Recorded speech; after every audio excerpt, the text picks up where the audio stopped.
श्री जी steno Vrindavan. जय श्री राधे।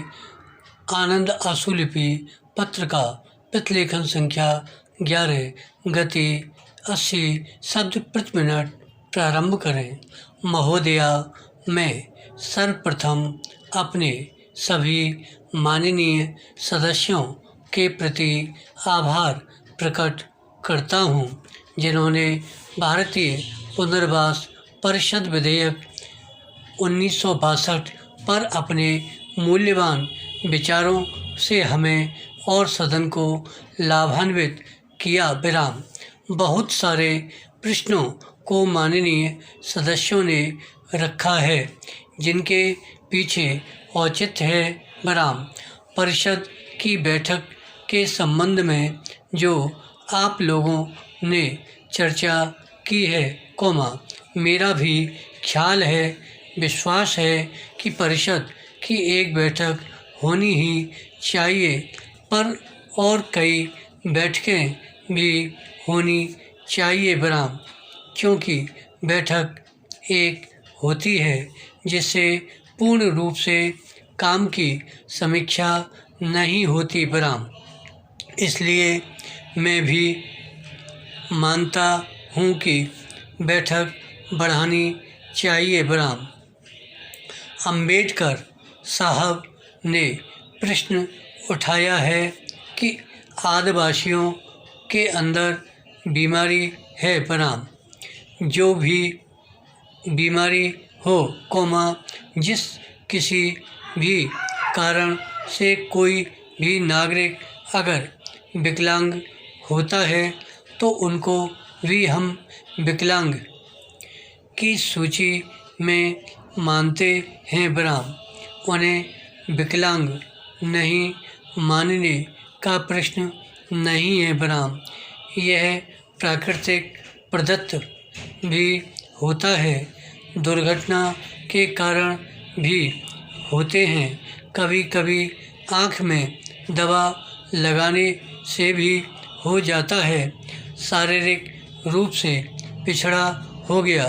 तो इस तरह से जिन भी कारणों से कोई भी देश का नागरिक विकलांग होता है, प्रभावित होता है और प्रभावित होने के बाद विकलांग होता है, तो वह विकलांगों की सूची में निश्चित रूप से आता है। विराम।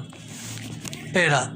दूसरी बात जो आपने विकलांगों की संख्या की बात कही है, अभी तो सरलता से नमूना सर्वेक्षण हो सकता है, पर जिस तरह से सर्वेक्षण की बात कही गई है वह मुश्किल से होगा। विराम।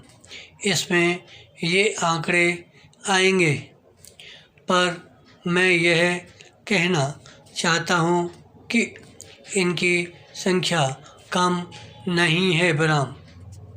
जहाँ तक मेरी जानकारी है, इनकी संख्या 1,20,00,000 पहुँचती है। विराम।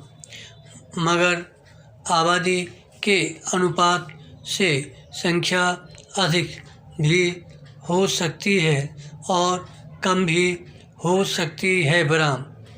एक बात आपसे निवेदन करूँगा कि यह सहानुभूति के पात्र नहीं है, हमारे कर्तव्य का प्रतीक होने चाहिए। विराम। समाज में जो यह बातें हैं कि लोग समझते हैं कि विकलांगों के प्रति, चाहे सामाजिक विकलांग हो, आर्थिक विकलांग हो, शारीरिक विकलांग हो, या जो भी निर्बल हैं, उनके प्रति सरकार को या व्यक्ति को या समाज को कर्तव्यपरायण होना चाहिए, न कि सहानुभूति दिखलानी चाहिए। मैं इसे नहीं मानता हूँ। विराम। मैं मानता हूँ कि हमारा कर्तव्य है कि निर्बलों को ऊपर उठाएं। हमारी सहानुभूति नहीं, सहानुभूति के अंदर यह भावना है कि मैं बड़ा आदमी हूँ। धन्यवाद। श्री